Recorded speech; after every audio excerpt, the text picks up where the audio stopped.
Yeah, Okay, from, let me bring the Dr. Ikubese here.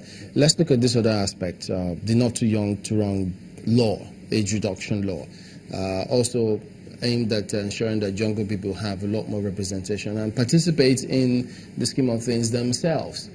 Now, the fact that the law is in place, do you think that that addresses the very basic challenges of young people being excluded from politics?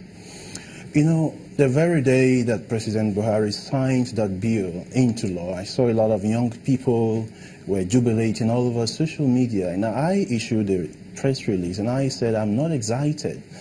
I'm not excited because it's akin to you keeping a treasure at the second floor of a story building that does not have a staircase. How do you mean? And then you're asking me to go there and get that treasure. And then you said, okay, I've moved that treasure from second floor to the first floor. There's still no staircase. So how do I access it? And you want me to keep jubilating that you have reduced my stress of getting it. Now, what I mean by that is this. You have reduced the age by which people can run for election. 5 years, majorly. And the amount of money that they will have to use in procuring nomination form for the office of the president, for instance, is 10 million naira. The governor, for which nomination form by the amended Electoral Act, okay, it's 10 million naira now. The governorship office is 5 million. To be a senator, you need to use 2 million to procure the form.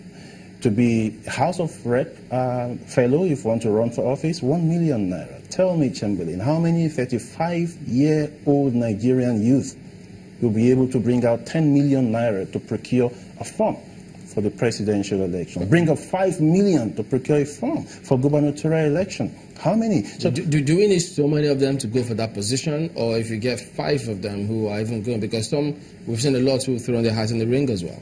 If we are expecting the best in this nation, our emphasis should not be to discourage people based on funds. It should be, let the best come in. So it's like a marathon race. Have you seen where a marathon race? Of course, you watch that all the time. You see hundreds of them at the beginning. Everybody keeps running, but just keep watching. The number keeps reducing. I know. And at the end of the day, 1, 2 people come out as the best. The same thing. The money should be done, and I also issued a release, and that is, I said, that for the office of the president, the nomination form should not exceed 300,000 naira. Yes, governorship 200,000, the Senate 100, and the rep 75,000. That way, many people will come in, and the people will decide, not the delegate. That is also where we have a problem. Now, corruption in our polity also begins from what we have as a delegate, having to be the one to vote at the primaries to get in a candidate. That is the beginning of corruption. Every card-carrying member of a political party should be able to vote in and bring in a candidate from being an aspirant. So when you do that, a large number of them come in, and the people themselves will be able to determine who is best for the job, not who has the highest amount of money to pick up the phone.